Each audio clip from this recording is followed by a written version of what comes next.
name is Leif Apag. I'm a U.S. Army veteran. I did 6 years in the U.S. Army, and my main MOS in the U.S. Army was 8820, which was a motor transport operator. My name is Gali Dian. I'm his wife, and we've been married for 5 years now. Yeah, 5 years. Yeah, and I'm just a stay-home mom right now, and we have a beautiful daughter. Her name is Kaya. She's healthy and happy, and we're very, thankful to have this little girl in our life. Very thankful.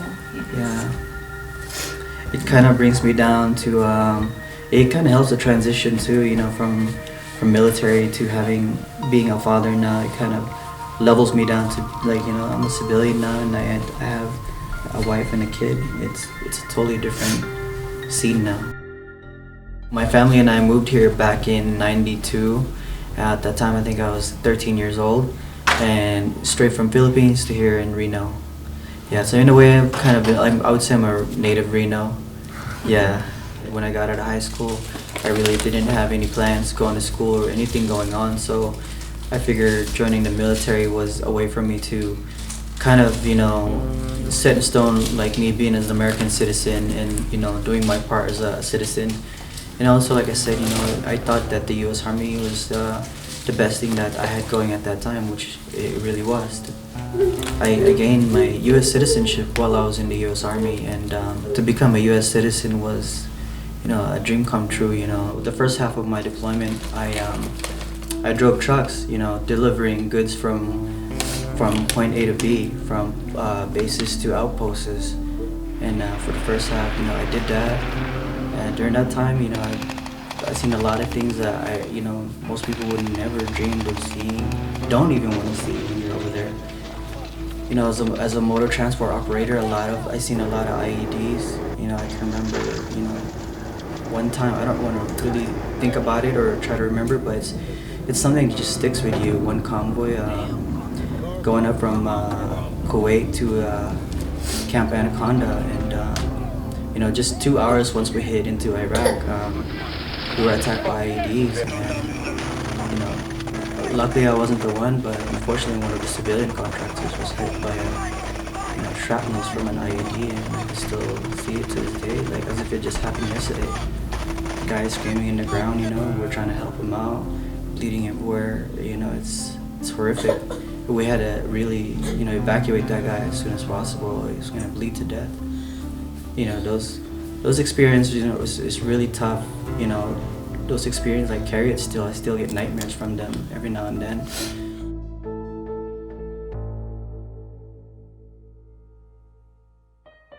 When I got out, I stayed in Las Vegas, and then, I was trying to transition from military to a job. I figured the closest thing to that was like security, military security, so it kind of go hand in hand. And that's where we met, and I was working at the Mirage. Yeah. I used to work at the Mirage in the casino in Vegas, and he was the security and I was the cashier. So yeah. It started from there. See him every day. We're here because VAREP had chosen us to be the recipient of this house that we're going to be receiving. It's a donation for veterans, and I was one of the veterans. I was the veteran that was chosen to be the recipient for this house. It was surreal at first, When I first got the phone call from Rick and Son announced that we were the recipient for the house, we were really happy, but it took a while for us to get to the demo day. But when we got there, it was like, wow, this is a reality now. We're gonna actually get a house, and I was so excited. Yeah. It's a reality now. That day is like really a reality for us. Yeah. So this is real, right? Yeah. We keep asking ourselves, are you sure this is real? When I first pulled up to the house, we were very shocked. We were nervous to see everybody there in the front, and I saw the house, man. I was like, I think this is gonna be a really nice house once they're all done with it, because Was it a really nice house then? At that time, no, the house was a little scary. It probably wouldn't be suited for like a kid to run around, but I know that VAREP and everybody else was gonna try to make the house as nice as possible for us.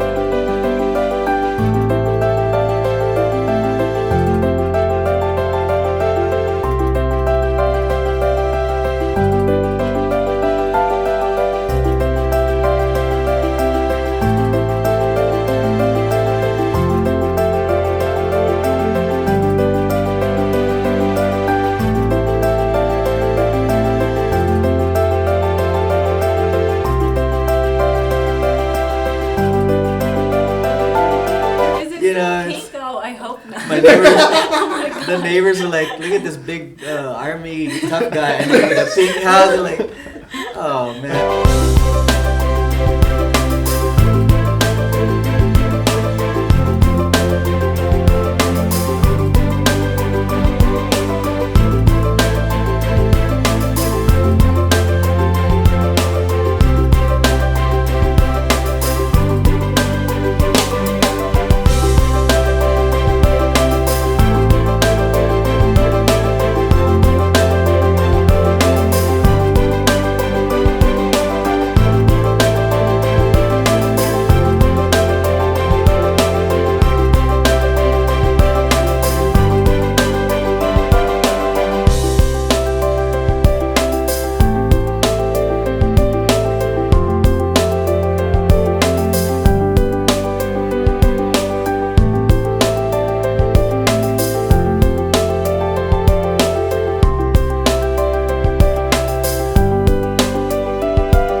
Established in 2011, the USA Homeownership Foundation, Inc., also known as Veterans Association of Real Estate Professionals, is a nonprofit 501c3 organization.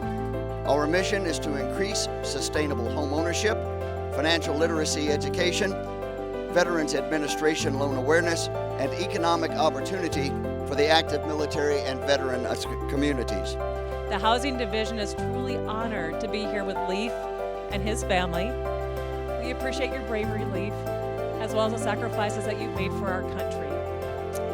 This home today is the second one the Housing Division has donated to the Veterans Association of Real Estate Professionals, also known as VAREP. We donated a home about 6 months ago down in Las Vegas, and now it's Reno's turn. First and foremost, I would like to thank Sergeant Leif Apag. Thank you for your service. We appreciate at the Home Depot everything you've done for us. If you look on the back of a lot of our shirts, it says doing more for veterans. We believe in doing more for veterans because they've done more for us, and that's our goal every day when it comes to our community, and we were just thrilled to be a part of this in whatever way we could. Being a veteran myself, we know what it's like to be deployed, anxiety around that. And we also know what it's like when it's time to go home. Welcome home.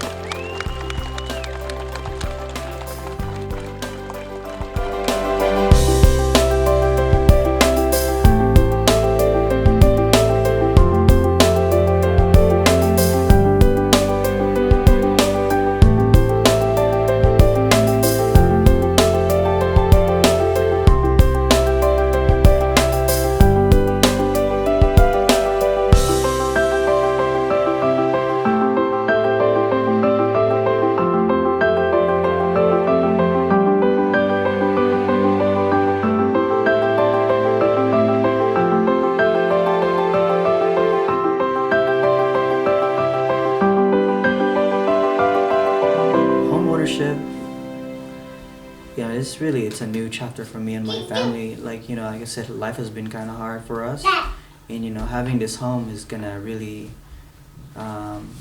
make it easier for us to kind of start from the beginning, start saving, and just get ahead in life to catch up. Is it hard enough that I have to kind of deal with my mental and physical sickness from the military? It's just gonna make things a lot easier for me. I can breathe a little bit now.